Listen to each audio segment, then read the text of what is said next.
Story, story, story. Once upon a time. Once upon a time, there was famine in the land of Utok. So the king, who lived high above the mountain, decided to invite the subjects for a feast. So he sent an invitation to some of his subjects. When they were about to leave, Tortoise told his companions, I think it would be nice for us to have a different name for this occasion to make us stand out. And they said, oh yes, I agree with you. So they all chose different names. And Tortoise told them, my name is going to be Everybody. So when they got to the venue, whenever the servers brought a meal, they will say, this is for everybody. Tortoise will tell his companions, my name is Everybody, so this meal is going to be for only me. And he would sit down and devour the whole meal. And he would go, nom, nom, nom, nom, nom, nom, nom, nom, nom, and then his stomach grew really big. They brought a bowl of casserole again.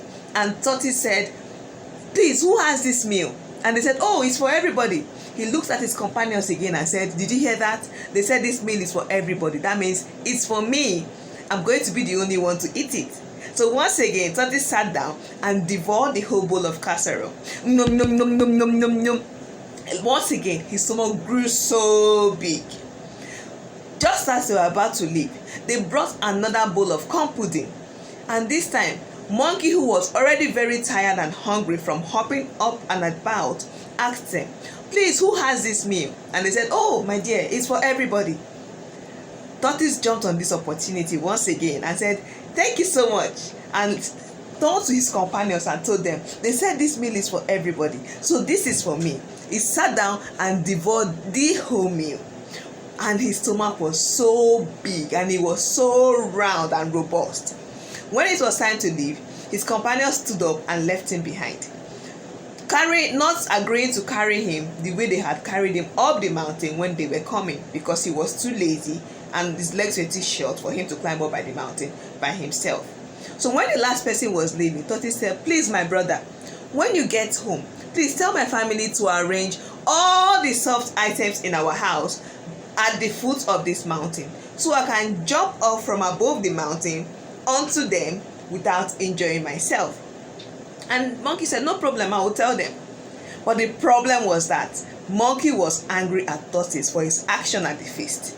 So he got to Tortoise's house and told his wife and children that your father and husband wants you to arrange all the hard items in your house at the foot of the mountain so he can jump off onto them.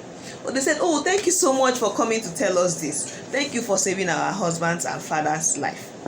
So Tortoise's family went and arranged all the hard items at the foot of the mountain and told him, Tortoise, we are ready for you. Please jump down now. Daddy, come down. We are ready. And Tortoise, believing all was well, left himself and landed on the hard items. Boom! Before he realized it, his shell has broken into pieces. And his family was devastated. Oh my God, what have we done? And they tried to glue the pieces of his shattered shell piece by piece, but they could not achieve perfection, because when they glued each piece together, there was always a gap in between.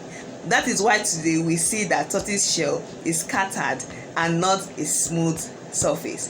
Thank you so much for listening. I believe you've enjoyed it. Have a lovely day. Bye-bye.